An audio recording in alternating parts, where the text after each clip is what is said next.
Anima تولوا فثم وجہ اللہ، کہ تم جہاں کہیں بھی رخ کرو تو وہاں اللہ کو پاؤ گے، وہاں اللہ موجود ہے۔ جہاں بھی تم رخ کرو گے وہاں اللہ ہوگا۔ کوئی کائنات کا کوئی گوشہ ایسا نہیں جو اس کے علم اور قدرت سے باہر ہو۔ اللہ تعالیٰ اسی معنی میں ہر جگہ موجود ہے۔ ایک کافر جب اس حقیقت پہ ایمان لے آتا ہے اور اس کو تسلیم کر لیتا ہے اور اعتقادی طور پر اس کا قائل ہو جاتا ہے تو وہ مسلمان ہو جاتا ہے، یعنی ایمان کے تمام لوازمات کے ساتھ اس بنیادی حقیقت کو جب وہ تسلیم کر لے گا تو مومن ہو جائے گا۔ ایک مسلمان اس آیت کے ساتھ اپنے اعتقاد کے حوالے سے متعلق ہے،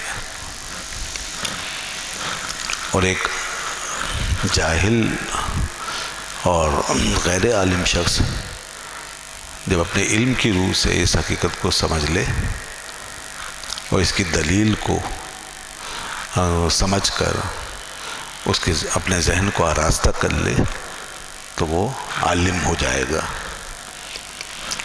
تو گویا ایک عالم جو ہوتا ہے وہ اس حقیقت کی علمی ادراک کے مقام پر کھڑا ہوتا ہے، اور علمی طور پر وہ اس حقیقت کو سمجھ رہا ہوتا ہے کہ یہ ایک حقیقت ہے اور اس کے یہ دلائل ہیں۔ اس کے بعد تیسرا مرتبہ ایک صوفی کا، ایک صاحب ولایت کا ہے۔ ایک صوفی بصفا اور ایک صاحب ولایت شخص وہ جب اس حقیقت کو اپنے احوال کی روح سے جان لیتا ہے اور اس کا حال اس کو اس حقیقت پر مطلع کرنے لگ جائے، اس کا مشاہدہ اسے وہ چیز دکھانے لگ جائے جو عام آدمی کو اپنے اعتقاد میں نظر نہیں آ سکتی یا ایک عالم کو اپنے علم کے پردے میں دکھائی نہیں دے سکتی۔ ایک صوفی جب اس حقیقت کو اپنے قلب کی نگاہوں سے مشاہدہ کر لے اور اسے دیکھے اور اس احوال سے گزرے تو یہ گویا ایک صوفی کا علم ہو جاتا ہے، ایک ولی کی معرفت ہو جاتی ہے، اور کوئی شخص بھی احوال کے اس درجے میں پہنچ کر ولایت کے مقام پر فائز ہو جاتا ہے۔ تو بات یہ ہے کہ حقیقت تو ایک ہی ہے، مگر اس کو جس نے جس انداز سے پایا اس کا وہی مرتبہ متعین ہو گیا۔ ایک مسلمان صرف اعتقاد کی حد تک گیا تو وہ مسلمان ہی رہا۔ ایک عالم نے اپنے علم، اپنے دلائل کی روشنی میں اس کو سمجھ لیا، اس کو پوری تفصیل اور ڈیٹیل سے جان لیا تو وہ عالم کہلایا۔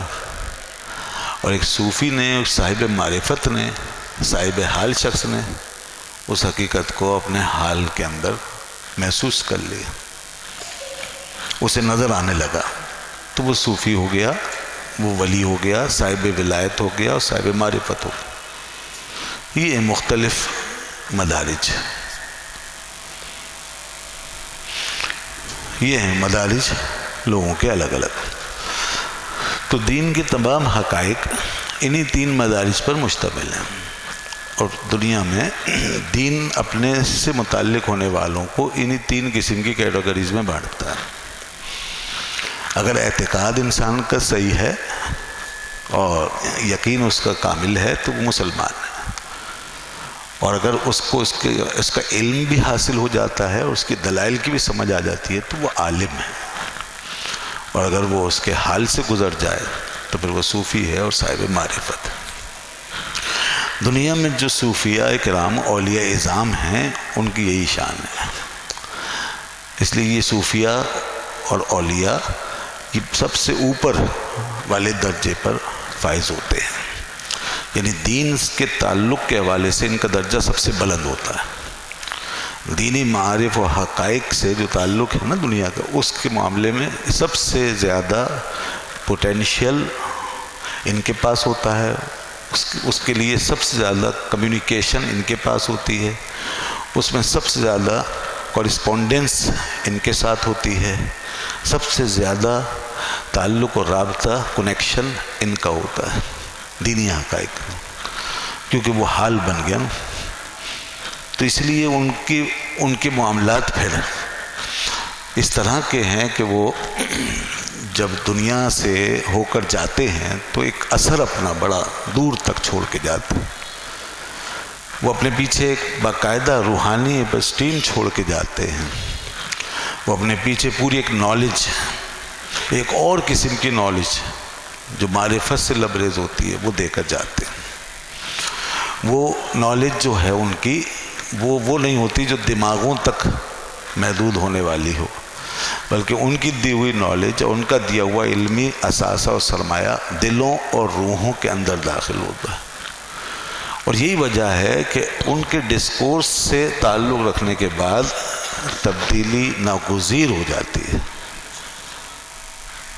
علماء اور اہل عقل و دانش کے علمی مباحث سے جس کا تعلق ہوتا ہے تو وہاں عقلیں روشن ہوتی، وہاں پر انسان کو دلائل میسر آتے ہیں، وہ انسان کو علم میسر آتا ہے، وہ انسان کی معلومات میں اضافہ ہوتا ہے، اور جہالت کے اندھیروں سے نکل کر وہ علم کی روشنی میں آ جاتا ہے۔ لیکن جب ان صوفیہ ان بزرگان دین کے ساتھ بھی اس کی وابستگی ہو جاتی ہے تو پھر وہاں سے پھر ایک اور نیا سفر شروع ہو جاتا ہے، وہاں سے قلب و باطن کی اصلاح کا ایک سلسلہ، اس کی بیداری کا، روحانی تقویت کا اور اخلاقی بلندی۔ روحانی تقویت اور اخلاقی بلندی یہ دراصل صوفیہ کرام کے ساتھ صحیح تعلق کے نتیجے میں ہی انسان کو حاصل ہو سکتی ہے۔ اگر ان کے ساتھ تعلق نہیں جوڑا تو روحانی تقویت اور اخلاقی بلندی کا تصور آپ نہیں کر سکتے۔ آپ کوئی قانونی اخلاق تو سمجھ سکتے ہیں یا اپنا سکتے ہیں، آپ معاشرتی روایات کے تو حامل ہو سکتے ہیں، آپ عام انسانی اقدار کی حد تک تو اپنی رسائی حاصل کر سکتے ہیں، آپ وہ علمی ابحاث و مباحث میں اپنا لوہا منوا سکتے ہیں، علوم و فنون کے اندر آپ اپنے آپ کو مستند قرار دلوا سکتے ہیں، مگر آپ روحانی اخلاق، روحانی بلندی اور اعلیٰ اخلاق اس بنیاد پر، اس سطح پر، اس میدان میں اپنا کوئی لوہا نہیں منوا سکتا۔ اور یہ چیز ایسی ہے کہ جب انسان کو حاصل ہو جاتی ہے روحانی بلندی اور اعلیٰ اخلاق تو پھر دنیا خود بخود اس حقیقت کو ماننے پہ مجبور ہو جاتی ہے۔ اچھا، اس سے نیچے نیچے جتنے بھی مراتب ہیں انسان کو بحث کر کے اور کوئی کسی قسم کی جد و جہد کر کے، کوئی پرفارمنس کر کے اس کے ساتھ پھر منوانا پڑتے ہیں، اور وہ اس جد و جہد کا محتاج ہوتا ہے۔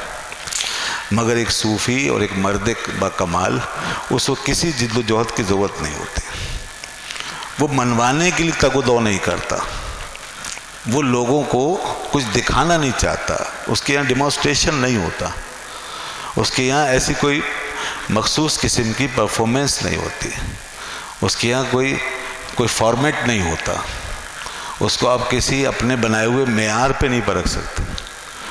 اس کو ماننے یا سمجھنے کے لیے صرف ایک ہی چیز ہے، اور وہ یہ ہے کہ دلوں پہ اس کے اثرات خود بخود مرتب ہوتے چلے جاتے ہیں، زمانے کے اوپر وہ خود بخود چھاتا ہوا چلا جاتا ہے، وہ دنیا سے جاتا ہے تو اس کے اثرات کا ایک بہت وسیع دائرہ دنیا کو محسوس ہو رہا ہوتا ہے۔ یہ ہے صوفیہ کرام۔ تو یہ جو ولایت ہے، ولایت جو ہماری ہاں متعارف کتابوں میں جس کا ذکر ہے عام طور پہ، اور جس معنی میں ہم ولی کہتے ہیں اور جس معنی میں ہم اولیاء کی تاریخ پڑھتے ہیں، تو وہ ولایت جو ہے، وہ ولایت وہ ایک اس قسم کی چیز ہے کہ جس کے اندر ایک اختیار، ایک تصرف اور ایک غلبے کی کیفیت پائی جائے گی۔ یہ ولایت، اس کا چونکہ خمیر یہاں سے اٹھا ہے نا، جو میں نے ابھی بتایا کہ احوال سے حقیقت تک پہنچ کر مشاہدے کی دنیا میں قدم رکھ کر براہ راست حقیقت کے سامنے اپنے آپ کو پیش کر کے، جیسے آئینے کے سامنے کھڑا ہوتا ہے آدمی، سن سنا کے نہیں کسی سے اپنے بارے میں جان رہا، بلکہ آئینے کے سامنے کھڑے ہو کے خود اپنے خط و خال دیکھ رہا.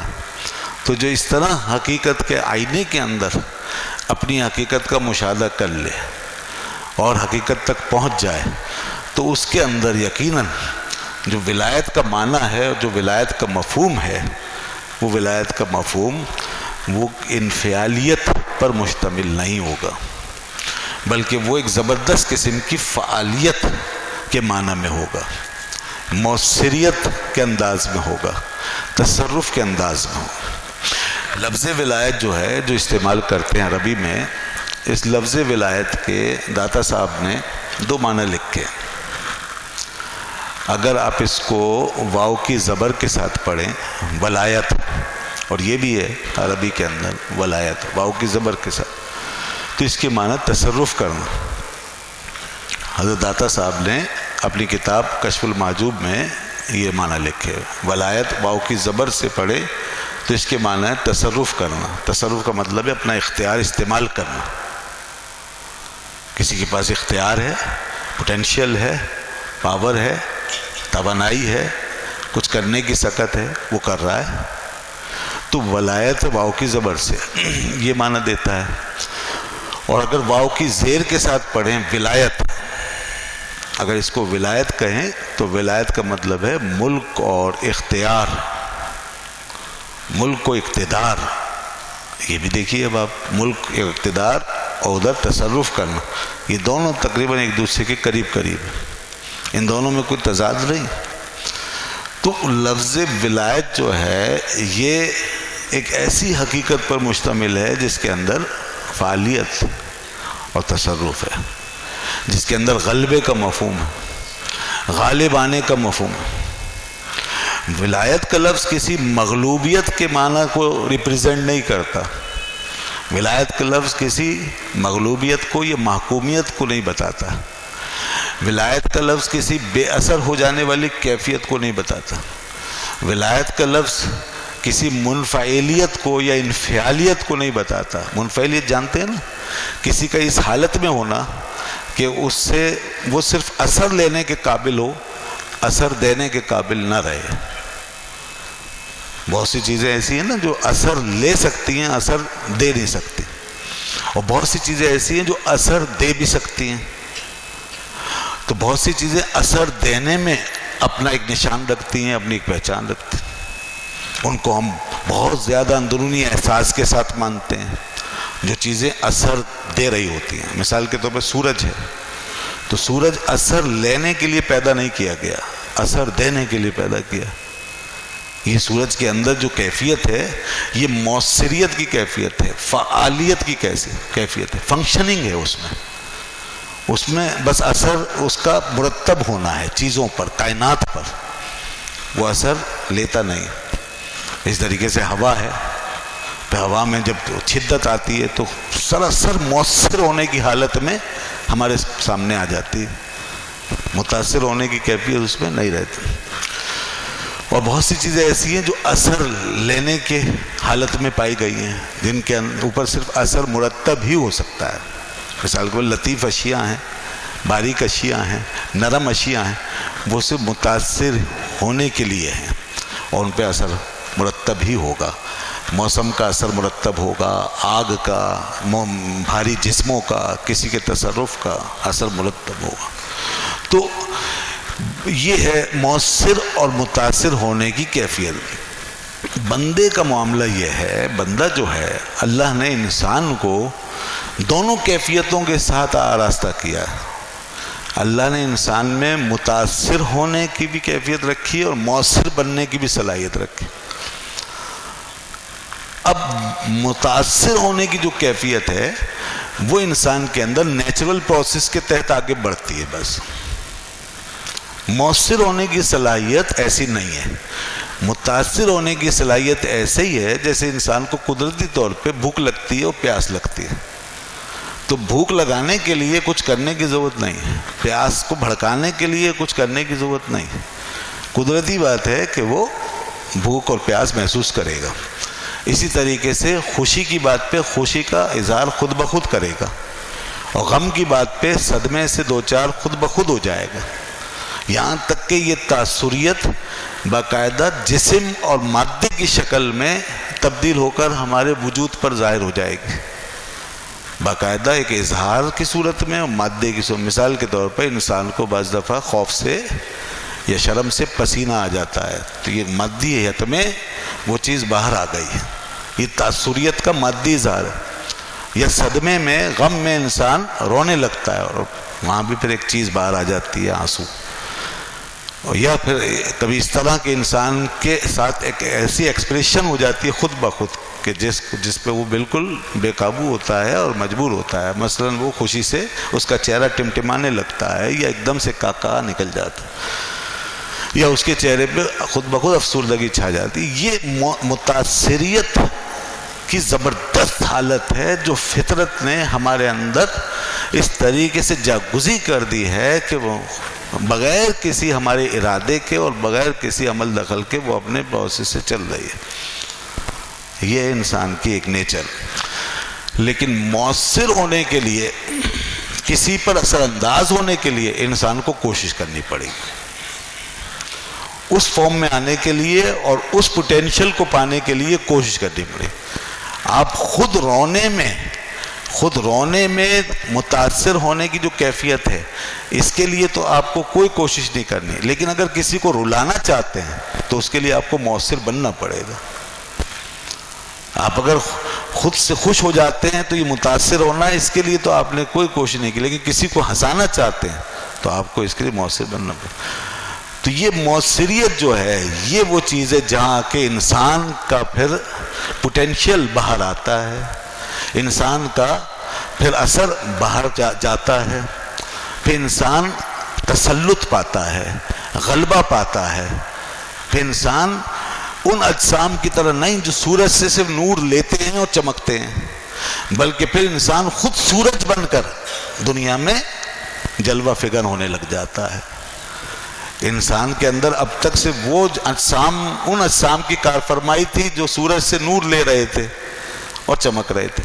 لیکن جب انسان مؤثر بننے کے مرحلے میں جاتا ہے تو گویا خود آفتاب یا مثل آفتاب بن کے پھر دوسروں کو منور کرنا شروع کر دیتا ہے، دوسروں کو روشن کرنا شروع کر دیتا ہے. تو اب ہمارے لیے جو ہمارے دین میں الفاظ ہیں، میں ان سارے اصطلاحات یا الفاظ کی بات نہیں کر رہا کیونکہ ربیع الثانی کا مہینہ ہے تو صرف ولایت کی بات کر رہا ہوں. حضور غوث العظم شیخ عبد القادر جیلانی رضی اللہ عنہ جو اس مہینے سے جن کی نسبت ہے، اس مہینے کو جن سے نسبت حاصل ہے اور آپ کا دن منایا جاتا ہے، تو ان اسی موضوع کے حوالے سے، آپ کی ذات شریفہ کے حوالے سے یہ تمہیدی گفتگو میں آپ کے گوش گزار کر رہا ہوں. تو اب ہمارے لیے ولایت شریعت کی ایک اصطلاح ہے. تو شریعت کی اصطلاحات ہیں اور شریعت کے جو ہمارے لیے وہ مناسب ہیں، دین نے ہمیں جن جن مقامات پر فائز مانا یا دین ہمیں دیکھنا چاہتا ہے، ان میں سے ایک ولایت ہے، اس میں سے ایک ولایت.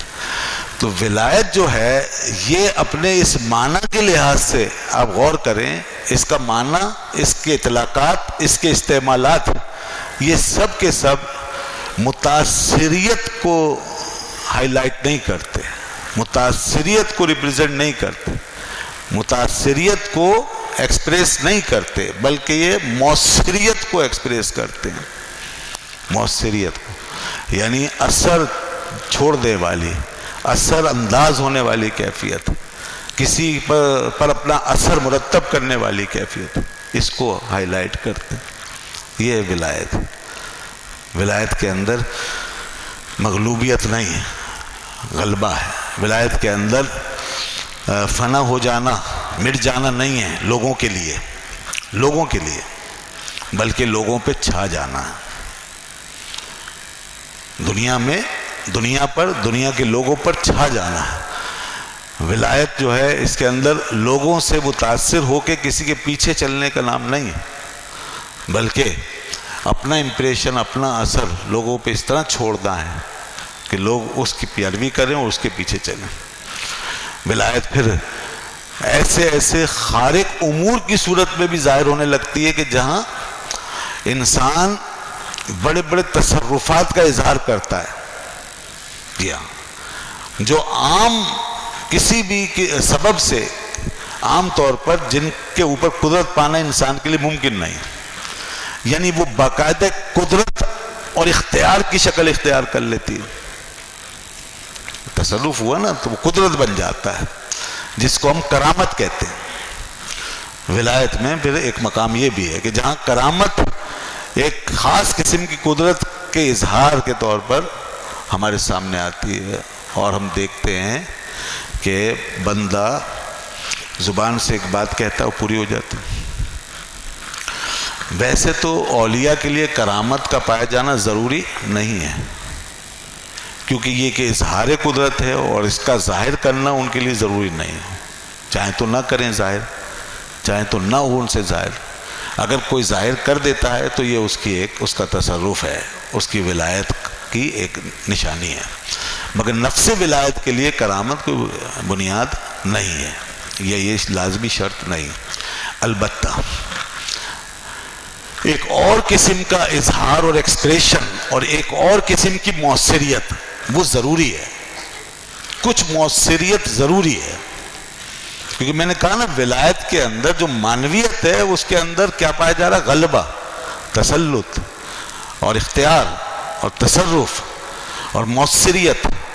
تو اب اسی وجہ سے جب کوئی ولی ہوگا اللہ کا، دوست ہوگا اللہ کا، تو اس کے اندر اگر معروف معنی میں کرامت کا ظہور نہ بھی ہو، وہ ہواؤں میں نہ بھی اڑے، وہ سمندر میں نہ بھی تیرے، پانی کی سطح پہ بھلے نہ چل پائے، وہ آپ کے سامنے پانی کو آگ اور آگ کو پانی نہ بنا سکے، مگر کچھ چیزیں ایسی ہیں جو ضرور اس کے اندر ہوں گے. اور وہ کیا ہیں؟ اعلیٰ حضرت شاہ امام احمد رضا خان فاضل بریلوی رحمۃ اللہ علیہ نے کچھ اکابرین سے نقل کرتے ہوئے یہ بات بیان فرمائی کہ کم از کم اولیاء کے لیے جو اللہ کے دوست ہو جاتے ہیں، ولایت سے ہمکنار ہو جاتے ہیں، اتنی بات ضروری ہے کہ ان کے معاملات میں برکت ضرور ہوتی ہے. ان کے معاملات برکت والے ہو جاتے ہیں، اور برکت ہونا یہ خود پوٹینشیل ہے. ایک برکت ہونا یہ خود ایک طاقت کو ظاہر کرتا ہے. برکت کا مطلب یہ ہے کہ ایک چیز مغلوبیت سے نکل گئی، ایک چیز اپنی ایک خاص طاقت کے ساتھ ظاہر ہو رہی ہے. برکت وہ چیز بڑھ رہی ہے. برکت کا مطلب بڑھنا، اضافہ ہونا. جب برکت نہیں ہوتی ہے تو ہم گھٹتے ہیں، کم ہوتے ہیں، ہمیں لاس ہوتا ہے، نقصان ہوتا ہے، لاس ہوتا ہے، ہم گھٹتے ہیں. اور برکت کے اندر معاملات میں کیا ہوتا ہے؟ ایک کشادگی آتی ہے، وسعت آتی ہے، پھیلاؤ آتا ہے. تو کسی بھی صاحب ولایت کے لیے وسعت، ایک خاص قسم کی وسعت و کشادگی ضروری ہے. یہ اس کی لازمی علامت ہوگی، وہ اس برکت سے ہمکنار ہوگا. دوسرا یہ کہ وہ صاحب ولایت ہوتا ہے، اس کی دعائیں اگر اللہ تعالیٰ نے تقدیر نہیں لکھ دی ہے، ایسے اس کی دعا کسی تقدیر سے نہیں ٹکرا گئی ہے، تو اس کی دعائیں عام طور پہ قبول ہوتی ہیں. دعائیں قبول ہوتی ہیں. جب وہ بندہ دعا مانگتا ہے تو وہ دعا قبول ہوتی ہے.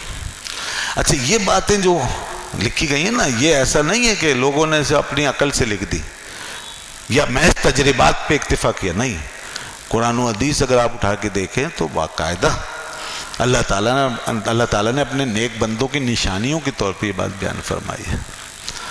حضرت بی بی مریم نبی نہیں ہے، اور کوئی عورت نبی نہیں بنی، کوئی عورت نبی نہیں تھی، وہ ولیہ تھی. حضرت عیسیٰ روح اللہ علیہ السلام کی والدہ ماجدہ وہ ولیہ تھی، اور قرآن نے ان کو صدیقہ قرار دیا. ایک منصب ہے صدیقیت. وَأُمُّهُ صدیقہ، ان کی ماں صدیقہ تھی. بہت سچا، سچائی کے مقام کو پا لینے والا. ایک سچ بولنے والا ہوتا ہے، ایک سچائی کے مقام پر فائز ہو جانے والا ہوتا ہے. سچ بولنے والا تو متاثر ہونے کی حالت میں ہوتا ہے عام طور پر، اور صدیق بن جانے والا مؤثر ہونے کی پوزیشن میں چلا جاتا ہے. یہ ولایت کا رنگ ہے نا. تو پھر وہ ان کے ساتھ یہ ہوتا تھا کہ جب بھی حضرت زکریا علیہ السلام ان کے حجرے میں تشریف لاتے تھے، جو ان کے خالو بھی تھے اور ان کے کفیل بھی تھے، وہ کفلہا زکریا، اللہ نے فرمایا زکریا ان کے کفیل تھے، وہ جب بھی کلما دخل علیہا زکریا المحراب، قرآن کہتا ہے کہ زکریا علیہ السلام جب جب ان کے حجرے میں تشریف لاتے تھے، وجد عندہا رزقا، تو ان کے حجرے میں ایک رزق پاتے تھے، ایک رزق رکھا ہوتا، حالانکہ حجرہ بند ہوتا تھا مکفل، کوئی غیر مرد وہاں جا نہیں سکتا تھا، اور آپ ہی حجرہ کھولتے تھے، اندر تشریف لے جاتے تھے اور حال چال معلوم کرتے تھے اور ان کی ضروریات پوری کرتے، وہ عبادت میں مصروف رہتی تھی، بیت المقدس کے گوشے میں حجرے میں عبادت میں مشغول رہتی تھی، بس آپ ان سے حال احوال دریافت کرتے تھے، ان کی ضرورت پوری کرتے تھے، ان کی دلجوئی فرماتے تھے، شفقت فرماتے تھے، واپس آ جاتے، کوئی اور جا ہی نہیں سکتا تھا۔ اب جو کچھ وہاں آتا تھا وہ آپ ہی لاتے تھے، آپ کے علاوہ کوئی لا نہیں سکتا، لیکن قرآن فرماتا ہے کہ وجد عندہا رزقا، وہاں پہ وہ جب بھی جاتے تو کچھ رزق، اور وہ رزق کیا تھا؟ حدیث پاک میں آیا وہ پھل تھے، نئے نئے تازہ تازہ پھل ہوتے تھے، وہ رکھے ہوتے تھے اس پاک بی بی کے حجرے میں، تو وہ دیکھتے تھے۔ اب اچھا پھل بھی بے موسم کے ہوتے تھے، موسم کا پھل تو لوگوں کے ہاتھوں میں ہوتا ہی ہے، بس پھر لانے والا ہی دیکھا جائے گا۔ اب یہاں دو سوال ہیں، ایک تو یہ لانے والا کوئی نہیں، اور دوسرا پھل بے موسم کا، تو یہ پھل آیا کہاں سے؟ ٹھیک ہے، تو یہ یعنی اور عجیب ہو گئی بات۔ تو فرمایا حدیث پاک میں آیا، یہ اللہ کے رسول صلی اللہ علیہ وسلم فرمایا وہ پھل بے موسم کے ہوتے تھے، اور یہ صحیح حدیث میں اس کی تفسیر آئی ہے، وہ پھل بے موسم کے۔ تو حضرت زکریا علیہ السلام، اس لیے وہ پھر ایک دن پوچھا انہوں نے، جب انہوں نے 2-4 دفعہ دیکھا تو انہوں نے سوال کیا، کہا یا مریم انا لکی ھذا، اے مریم یہ تمہارے پاس کہاں سے آتا ہے، یہ رزق کہاں سے آتا ہے، یہ پھل کہاں سے آتا ہے؟ کہنے لگی قالت ہوا من عند اللہ، میں نے کہا یہ میرے اللہ کے پاس سے آ رہا ہے، جو کچھ آ رہا ہے اللہ کی طرف سے آ رہا ہے، یہ جو رزق ہے۔ دیکھیے اب آپ، یہ ایک ولی کی شان، یہ اس کی ایک کرامت بھی ہے۔ ادنا درجے میں یہی چیز برکت ہوتی ہے جس کو باریک بین لوگ پہچانتے ہیں، سمجھتے ہیں، اعلیٰ درجے میں یہ چیز کرامت بن جاتی ہے۔ تو حضرت بی بی مریم کے حق میں یہ کرامت بن گئی، برکت پلس ہو کر کرامت بن گئی، اور پھر وہ تالے نہیں رہے، مکفل دروازے مکفل نہیں رہے، حجرہ پھر جو بند تھا وہ بند نہیں رہا، پھر موسم کی ساری قیدیں اٹھ گئیں، اور پھر ایک ایسی صلاحیت گویا ظاہر ہوئی، ایک ایسی برکت کہ جہاں ایک زبردست قسم کی ہمیں تاثیر اس حجرے میں پھیلی ہوئی نظر آ رہی ہے، ایک طاقت، ایک قوت۔ تو یہ ہے ولایت۔ ولایت کے اندر ایک پوٹینشل ہے، ولایت کے اندر تاثیر ہے، ولایت کے اندر ایک تصرف ہے۔ ولایت تصرف چاہتی ہے، ولایت جب ترقی کرتی ہے تو تصرف بڑھتا ہے، یہاں تک کہ حدیث بخاری میں آتا ہے، یہ حدیث آپ نے بارہا سنی ہوگی، اور یہ حدیث قدسی ہے جو اللہ عز و جل کی طرف منسوب ہے۔ اللہ تعالیٰ فرماتا ہے کہ جب میرا بندہ میرا ولی بن جاتا ہے اور میرے قریب ہو جاتا ہے تو پھر کیا ہوتا ہے؟ فرمایا فَإِذَا أَحْبَبْتُهُ، جب میں اسے اپنا محبوب بنا لیتا ہوں، فَكُنْتُ بَصَرَهُ الَّذِي يُبْصِرُ بِهِ، تو میں اس کی آنکھ بن جاتا ہوں جس سے وہ دیکھتا ہے، وَسَمْعَهُ الَّذِي يَسْمَعُ بِهِ، اور میں اس کے کان بن جاتا ہوں جس سے وہ سنتا ہے، وَلِسَانَهُ الَّذِي يَنْطِقُ بِهِ، میں اس کی زبان بن جاتا ہوں جس سے وہ بولتا ہے، وَيَدَهُ الَّتِي يَبْطِشُ بِهَا، اور میں اس کے ہاتھ بن جاتا ہوں جس سے وہ پکڑتا ہے، وَرِجْلَهُ الَّتِي يَمْشِي بِهَا، اور میں اس کے پیر بن جاتا ہوں جس سے وہ چلتا ہے۔ یہ حدیث، اور فرمایا وَلَئِنْ سَأَلَنِي لَأُعْطِيَنَّهُ، اور اگر وہ مجھ سے سوال کرے، اگر وہ مجھ سے مانگے، تو وہی بات جو میں نے ابھی عرض کی کہ کم سے کم یہ ضروری ہے کہ اس کے دعا قبول ہوتی رہتی ہے، یہ ایک ولی کی ایک نشانی کہ وہ دعا مانگتا ہے اور قبول ہوتی ہے عام حالت پہ، اگر اللہ کی تقدیر اس کے سے نہ ٹکرا جائے تو فرمایا وَلَئِنْ سَأَلَنِي لَأُعْطِيَنَّهُ، اگر میرا بندہ مجھ سے سوال کرے تو فرمایا میں ضرور بے ضرور اسے عطا کرتا ہوں، وَلَئِنِ اسْتَعَاذَنِي لَأُعِيذَنَّهُ، اور اگر مجھ سے پناہ مانگے تو میں اسے پناہ دیتا ہوں۔ یہ ہے وہ۔ تو گویا کہ ولی جو ہے اس شان کے ساتھ اپنے مقام منصب پہ فائز ہوتا ہے۔ بظاہر ظاہری آنکھوں میں دیکھنے والے کے لیے اس کا معاملہ نہ جابرانہ ہوتا ہے نہ حاکمانہ ہوتا ہے. بظاہر ان کا معاملہ حاکمانہ اور جابرانہ نہیں ہوتا، سخت اور متشددانہ نہیں ہوتا. ان کا پورا ظاہری جو معاملہ ہوتا ہے جیسے نرم اور نازک پھول کی پتیاں ہوتی ہیں نا، ان پھول کی پتیوں سے بھی زیادہ ان کا نرم اخلاق ہوتا ہے. اخلاق کی سطح پہ، معاملات کی سطح پر، لین دین کی سطح پر، لوگوں کے ساتھ تعلقات کی سطح پر، ایکشن اور ری ایکشن کی سطح پر ان کے اندر سراسر تپا انفعالیت جلوہ گر ہوگی. یہاں تک کہ اپنے حق کے لیے بھی لڑتے ہوئے نظر نہیں آئیں گے، حق بھی چھوڑ دیں گے، اپنا رائٹ بھی چھوڑ دیں گے، اپنے اوپر ہونے والے ظلم سے بھی صرف نظر کر لیں گے. اتنا مجبور و مقہور ہو کر رہنے لگیں گے کہ دنیا سمجھے گی کہ یہ تو کسی کام کی نہیں ہے. یہ ایک ظاہری علامت کہ ظاہری طور پہ ان کے اندر ایک ٹوٹ پھوٹ سی نظر آئے گی، ظاہری طور پر شکستگی نظر آئے گی، مغلوبیت نظر آئے گی.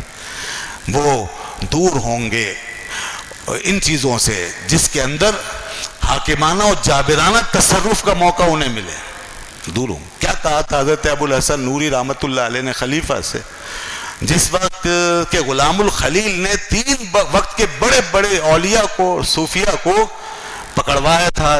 غلام الخلیل ان کا وزیر تھا، حکومت وقت کا وزیر تھا، مگر وزیر جو تھا وہ اولیاء اور صوفیاء کا دشمن تھا، تصوف کا مخالف تھا.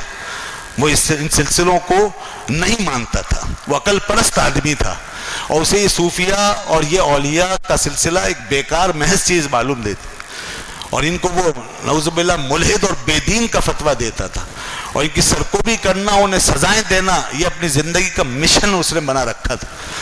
اسی مشن کے تحت 3 وقت کے جلیل القدر صوفیوں کو بادشاہ کے سامنے قیدی بنا کے پیش کر دیا. اور صوفی واقعی صوفی تھے، وہ اللہ والے تھے.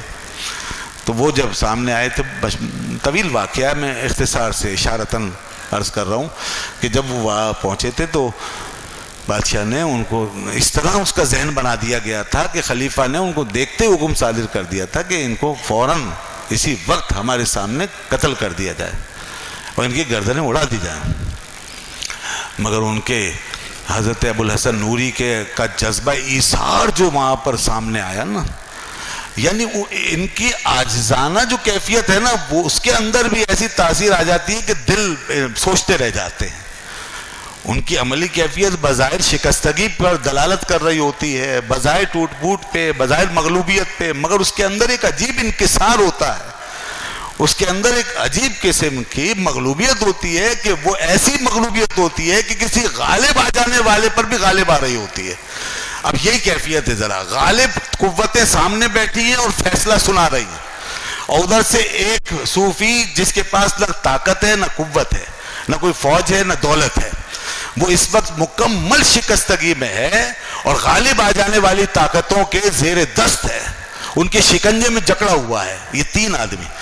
اب اس میں سے ایک ابو الحسن نوری اسی مغلوبانہ حال کے اندر رہتے ہوئے ایک ایسا عمل کرتے ہیں کہ ساری غالب طاقتیں ان کے آگے، ان کے اس عمل کے آگے، ان کی اس کیفیت کے آگے اپنے آپ کو جھکانے پہ مجبور پاتی ہیں. وہ تلوار کے سامنے خود آ کے کھڑے ہو جاتے ہیں، اپنے بھائی پر تلوار چلنے سے پہلے خود اس تلوار کے سامنے آ کے کھڑے ہو جاتے ہیں اور کہتے ہیں پہلے میری گردن کاٹو. یہ دیکھیے، یعنی وہ اس مغلوبیت میں اور آگے بڑھ گئے، اس شکستگی میں وہ شکستگی کو گلے سے لگا رہے ہیں، اس شکستگی کو گلے سے لگا رہے ہیں. اس وقت بظاہر اس ناکامی کو تاج بنا کے اپنے سر پہ رکھ رہے ہیں، اس وقت اس محرومی کو اپنا لباس بنا کے کھڑے ہونا چاہ رہے ہیں، اور وہاں اس وقت اسی شکستگی کو اپنا جھنڈا کی طرح بلند کر کے لوگوں کو دکھانا چاہتے ہیں کہ اگر آپ ہمیں مارنے کے لیے در پہ ہیں، آپ ہمیں اس حال میں پہنچانے کے در پہ ہیں تو ہم تیار ہیں، مگر یہاں بھی ہم اپنے ہی سوچ، فکر اور نیت کے ساتھ دنیا سے جانا چاہتے ہیں. اور وہ کیا کہ جب جلاد نے کہا کہ آپ کو جلدی کیا ہے، یہ تلوار ہے، کوئی مذاق نہیں ہے، آپ کی باری آئے گی، انہوں نے کہا نہیں، بات یہ نہیں ہے، بات یہ ہے کہ آج ہماری زندگی کا آخری وقت ہے اور اب ہماری جان جانے والی ہے، اور یہ دنیا سے ہمیں آخری لمحہ ملتا ہے، اور دنیا کا ایک لمحہ جس میں کوئی کچھ کر لیتا ہے تو آخرت کے ہزاروں لمحات سے بہتر ہوتا ہے۔ تو لہذا اس آخری لمحے میں میرے پاس سوائے اس کے اب کوئی عمل نہیں رہ گیا کہ میں اپنی جان اپنے بھائی پہ قربان کر دوں۔ لیکن نا صوفی نے ان حالات کو اپنے رنگ میں ڈھال لیا، اس کیفیت کو، اس مغلوبیت کو۔ صوفی جو ہے مغلوبیت سے غالب اس طرح نہیں آنا چاہتا جیسے کوئی جابر، وہ محکوم سے اس طرح حاکم نہیں بننا چاہتا جیسے کوئی چنگیزیت، وہ اس طرح کا استبداد نہیں رکھتا، وہ شور شرابہ نہیں کرتا، وہ لوگوں پر، لوگوں کے لیے مسئلہ نہیں بنتا، وہ اس طرح کی کوئی پریکٹس، کوئی حرکت، کوئی ایکٹیویزم اس کے پاس نہیں ہوتا ہے، بلکہ وہ جس قسم کے حالات ہیں انہی حالات کے اندر وہ اپنا ڈسکورس قائم کر لیتا ہے، جس قسم کے حالات ہیں انہی حالات کے اندر وہ اپنا منہج قائم کرتا ہے، اس کی بساط بچھا کر اس کے اوپر چلنا شروع ہو جاتا ہے۔ یہ ہیں وہ لوگ کہ اس حالت میں اب شور مچانے، چیخنے، چلانے کا کوئی فائدہ نہیں، اب اس میں ہم اس لمحے کو آخرت کے لیے اور اپنی روحانی بلندی کے لیے کس طرح کیش کرا سکتے ہیں تو وہ اس کی فکر میں ہے۔ لہذا یہ چیز ایسی اثر انداز ہوتی ہے، ایسے کئی مواقع تاریخ میں مثالیں ہیں کہ جب اس قسم کی کیفیت آئی تو اس کے بعد پھر وہ جو غالب اور جابر طاقتیں ہیں وہ بھی ریزہ ریزہ ہو گئیں۔ خلیفہ نے یہ منظر دیکھا تو کہا کہ یہ لوگ مجھے عام سطح کے لوگ معلوم نہیں دیتے، یہ تو بہت ہی ایکسٹرا آرڈینری کیس ہے کہ ایک شخص اس قسم کی نیت، ایسا جذبہ رکھتا ہے اور یوں دنیا کے ایک لمحے کی قدر کرتا ہے کہ آخری لمحے میں اپنی جان فخر کے ساتھ قربان کر رہا ہے۔ اس کی سوچ کیا ہے، اس کی فکر کیا ہے؟ تم اسے ملحد و بے دین کہتے ہو؟ یہ تو اس سطح کا مسلمان ہے کہ جہاں اس کی ایک ایک گھڑی کے اندر دین و ایمان بھرا ہوا ہے، یہ تو اس سطح کا مسلمان ہے۔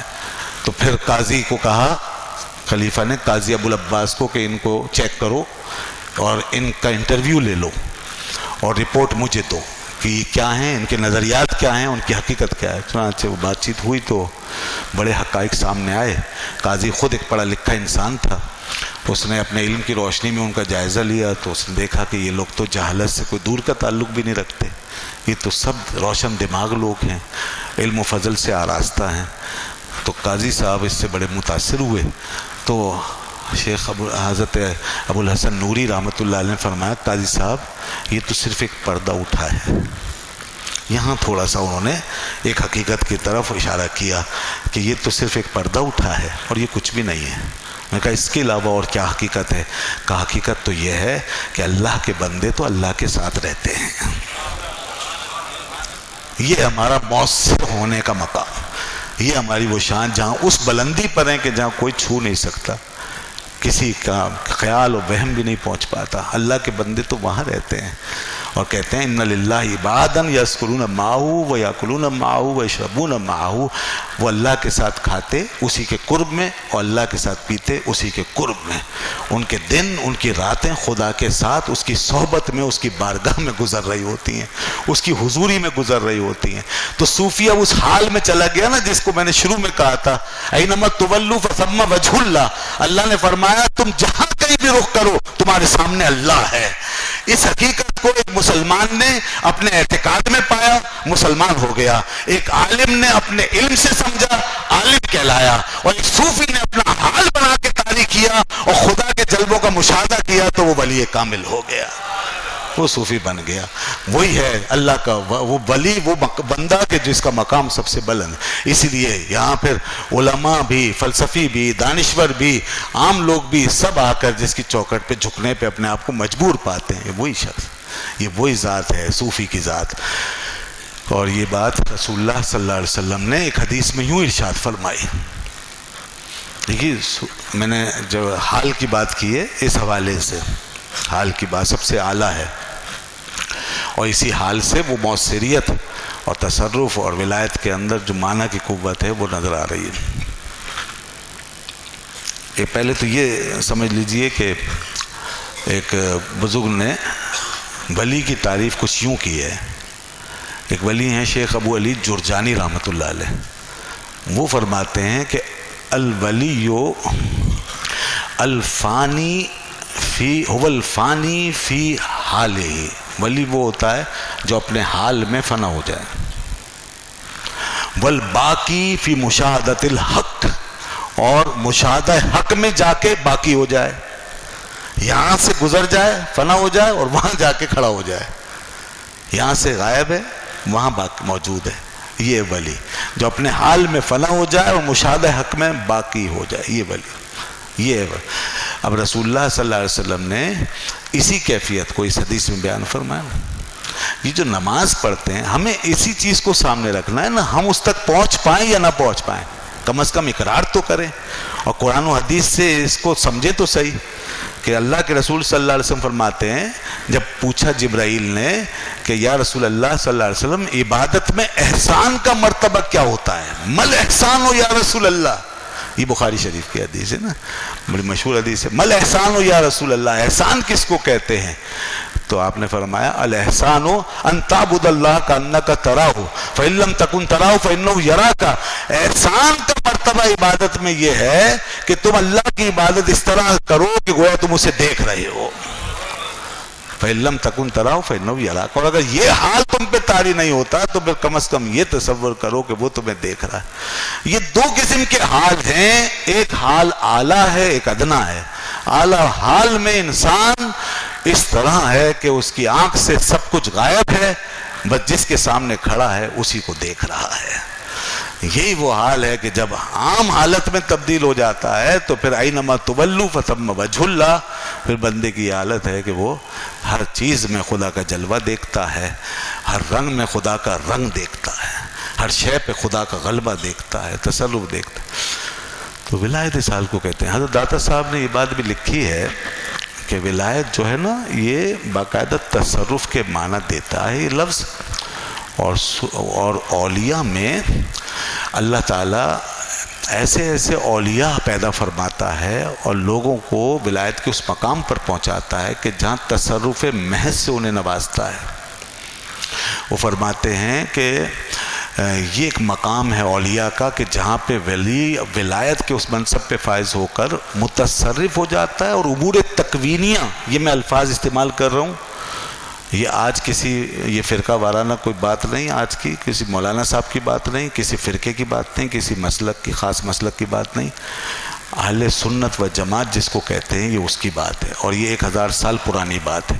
اور یہ کتاب یہ تصوف کا اسٹینڈرڈ ہے، یہ کتاب کشف المحجوب. اور داتا صاحب یہ پوری تاریخ کا ایک اسٹینڈرڈ ہے. وہ ان ہستیوں میں سے ہیں، ایک اسٹینڈرڈ جو لوگ ہمارے لیے ہیں نا ہماری پہچان، تو وہ ان لوگوں میں سے ہیں. اور جن کے پیچھے آپ اور میں نہیں ہیں، خالی لاکھوں کروڑوں لوگ ہیں جو گزر چکے اور ہیں.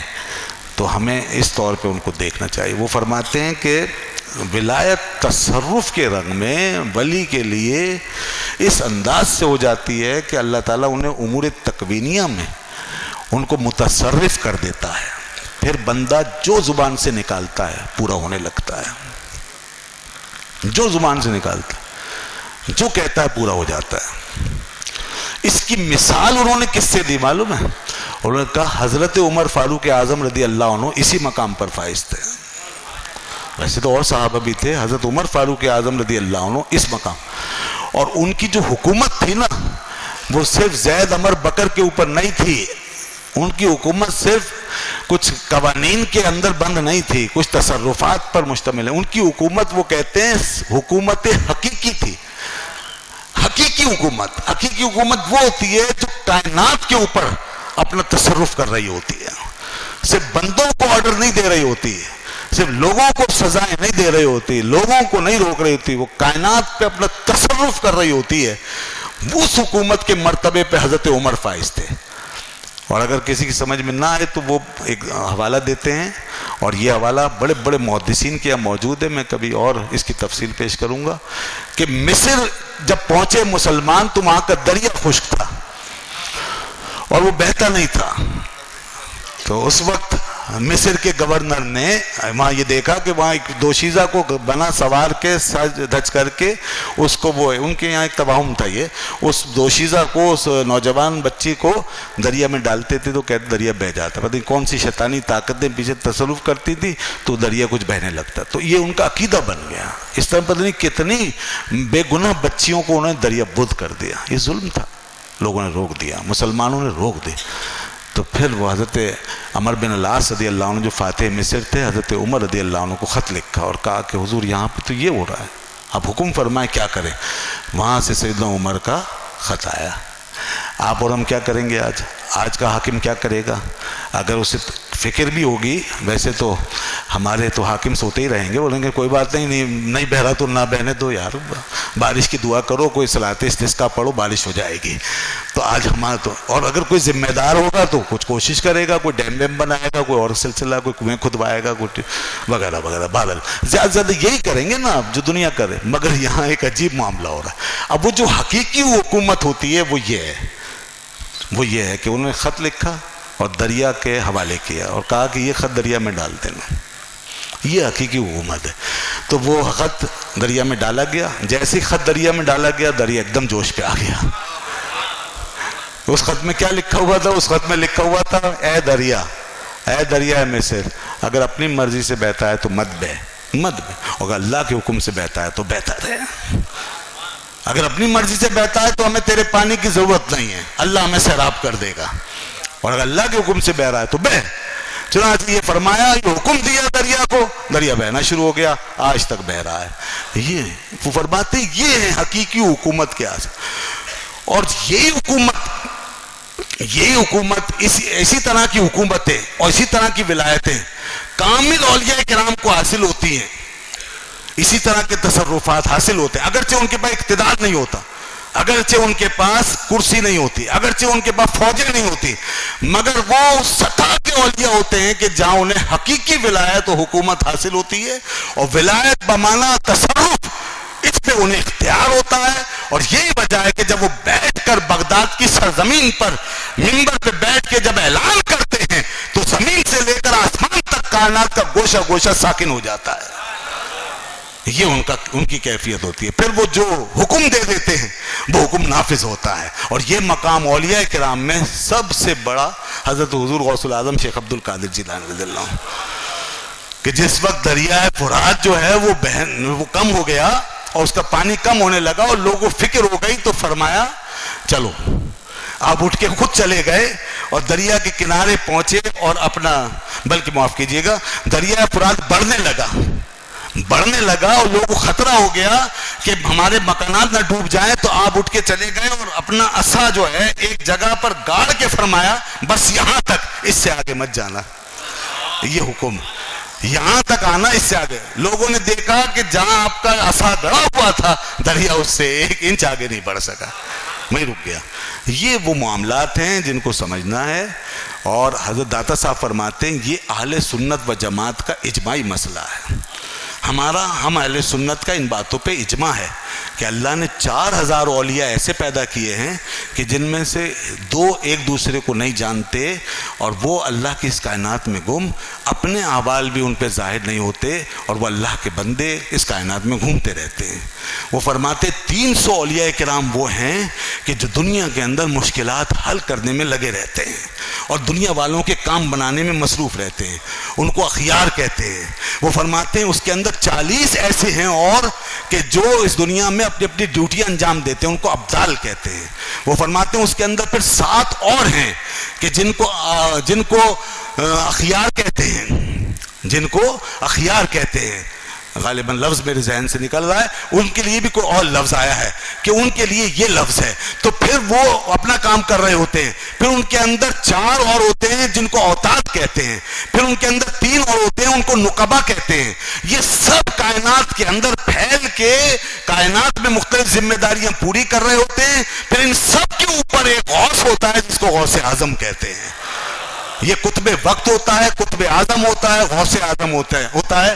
وہ فرماتے ہیں اللہ نے مجھے یہ مقام دیا ہے، یہ داتا صاحب فرما رہے ہیں کہ وہ جو 4000 اولیاء کرام جن کا حال یہ ہے کہ کسی کو نہیں پتہ چلتے، وہ خود ایک دوسرے سے واقف نہیں ہوتے، خدا نے مجھے ان کی حقیقت پہ مطلع کر دیا ہے، مجھے ان کے معاملات پہ مطلع کیا اور میں نے ان کو جانا ہے۔